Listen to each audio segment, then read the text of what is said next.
அப்புறம் சூர்யா சார் வந்து பாலா சார்கிட்ட கூப்பிட்டு போகிறார். அப்புறம் பாலா சார் அப்படியே பார்க்குறாரு. பார்த்துட்டு நடிச்சிருக்கீங்களா அப்படின்னாரு.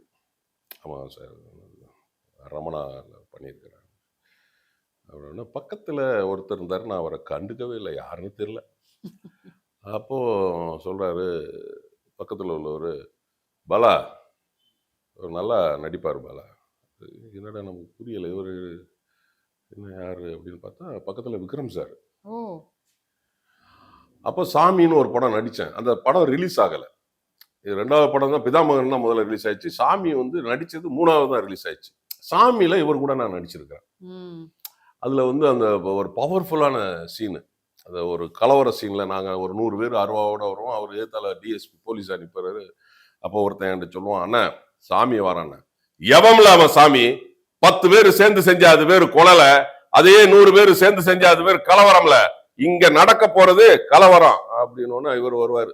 எல்லாம் கலைஞ்சு போங்க அப்படி இப்படிலாம் சொல்லுவாரு. அவர் வாசனம் கலைஞ்சு போகலன்னா தட்டி வச்சு தடிப்பியோ, லட்டி வச்சு அடிப்பியோ, இல்ல கண்ணீர் போக போட்டுருவியா? ஏய் சாமி, நீ போலீஸா பொறுக்கியா? இந்த மாதிரி ஒரு சீன். அது பயங்கரமான சீன், நல்ல சீனு. பின்னாடி பாத்தீங்கன்னா ஒரிஜினலாவே கொலை பண்ணவெல்லாம் நிப்பான் அந்த இடத்துல எல்லாம் பாத்தீங்கன்னா. திருநெல்வேலியில இப்படி திரும்பினா ஒருத்தனா, என்னப்பா நீ யாருப்பா இப்பதான் நடிக்கிறியான்னு, சார் நான் உண்மையிலே அக்யூஸ்ட் சார். ஸோ நிறைய பேர் வந்து உண்மையில உள்ள அக்யூஸ்ட் எல்லாம் நடிக்க வச்சிருந்தாரு. ஸோ அந்த படம் ரிலீஸ் ஆகல, 2வது படம்.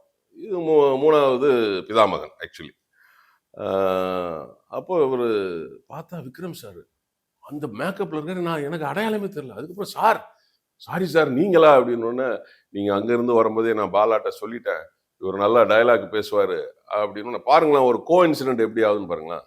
அது வந்து அண்ணாமலை சீரியல்ல சார் கூட நடிச்சது. அந்த லிங்க் சூர்யா சார் மூலமா இங்க வந்து விக்ரம் சார் கூட இருந்து சொல்லி அந்த பிதாமகன் படத்துல எனக்கு வாய்ப்பு கிடைச்சது.